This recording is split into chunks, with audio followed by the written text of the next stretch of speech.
हा एक अतिशय ताकदवर अशा प्रकारचं राज्य आहे, इतकं फुसकं नाही आहे, छत्रपती शिवाजी महाराजांचं राज्य आहे। आणि आम्ही त्या ठिकाणी उद्धवजींना माहिती आहे, ते 2.5 वर्ष फक्त फेसबुक लाईव्ह करत होते, आम्ही काम करून दाखवलं आहे। कुठंतरी ज्या पद्धतीनं भाजपने आता जे ओढ जिहादच्या विरोधात भूमिका जी आहे ती घेतलेली आहे, कसं पाहता तुम्ही जो ओढ जिहाद सुरू आहे त्याच्यावर, आणि कुठंतरी आता महाविकास आघाडीचे नेते कुठंतरी या सगळ्यामध्ये असल्याचं बोलून दाखवलं आहे?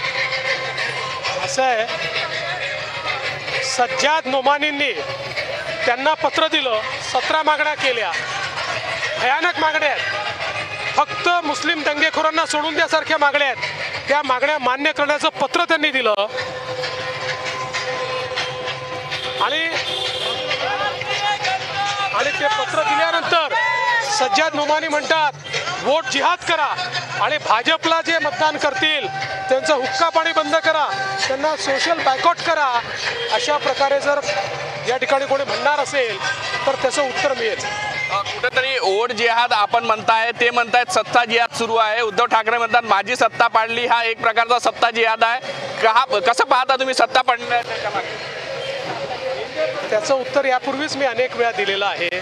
त्यांच्या महत्त्वाकांक्षेने त्यांची सत्ता गेली, त्यांची सत्ता जाण्याचं कारण हे केवळ त्यांची पारिवारिक महत्त्वाकांक्षा आहे। राज ठाकरे कुठेतरी भाजप जवळ येत आहे, उद्धव ठाकरे त्यामुळे कुठेतरी नाराज झालेले आहे। ते म्हणतात दादा उद्धव ठाकरेंची हे गुजरात नवनिर्माण सेना झालेली आहे। गुजरातचे सगळ्यात मोठे प्रवक्ते जर कोणी असतील तर ते उबाठाचे, शरद पवार गटाचे नेते आणि काँग्रेसचे नेते, कारण हे रोज गुजरातचं गुणगान गातात। महाराष्ट्र पहिल्या क्रमांकावर गेल्यानंतर महाराष्ट्राचं गुणगान गात नाही, हे गुजरातचं गुणगान गातात। महाराष्ट्र द्रोही लोक आहेत। कुठेतरी ज्या पद्धतीने अजित पवारांना विचारलं जातं की ते शरद पवारापासून बाहेर झाले, पण अजित पवार म्हणतात मी शरद पवारापासून दूर झालेलो नाही आहे, मी सत्तेत जरी गेलो असलो तरी शरद पवारांपासून दूर झालेलो नाही, असं कार्यकर्ता। अरे चल ना,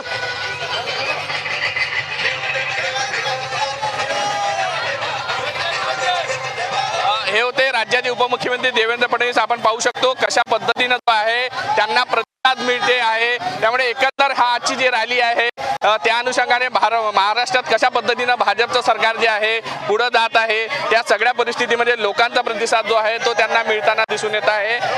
महाराष्ट्रात कशा पद्धतीनं सत्ता परिवर्तन पुन्हा सत्तेचे जे आहे पुन्हा महाविकास आघाडी विरोधात जे भाजप लढते सत्तेच्या जवळ जाती आहे, किती जागा निवडून येईल असं वाटतं?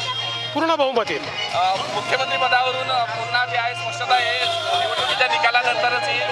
तुम्ही म्हणताय रेसमध्ये नाही, बाकीचे म्हणतात रेसमध्ये नाही, मग नेमका कशा पद्धतीनं मुख्यमंत्री? रेसच नाही, आमच्याकडे रेसच नाही आहे, आम्ही नंतर ठरवणार आहोत। हा सगळा एकोपा आहे महायुतीचा कुठेतरी महाविकास आघाडी 100% आमच्याकडे कोणीच म्हणत नाही आत तरी सांगा, बाहेर तरी सांगा, बंद कमरात सांगा, खुल्या कमरात, कोणी म्हणत नाही।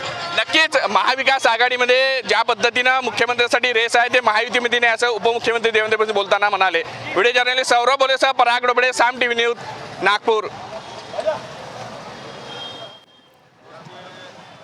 तर आपण पाहिलं नागपूर दक्षिण पश्चिम मतदारसंघामध्ये देवेंद्र फडणवीसांचा तिसरा रोड शो पार पडतोय आणि हा शेवटचा रोड शो त्यांचा असणार याचं कळतंय। यावेळी त्यांनी महाविकास आघाडीवरती निशाणा साधलाय। महाविकास आघाडीचे ते तिन्ही पक्षाचे नेते आहेत, तेच गुजरातचं कौतुक करत असतात असं ते म्हणाले। शिवाय त्यांनी यावेळी उद्धव ठाकरेंवर सुद्धा निशाणा साधलेला आहे आणि पूर्ण बहुमत महायुतीला येईल असं ते म्हणाले आहेत।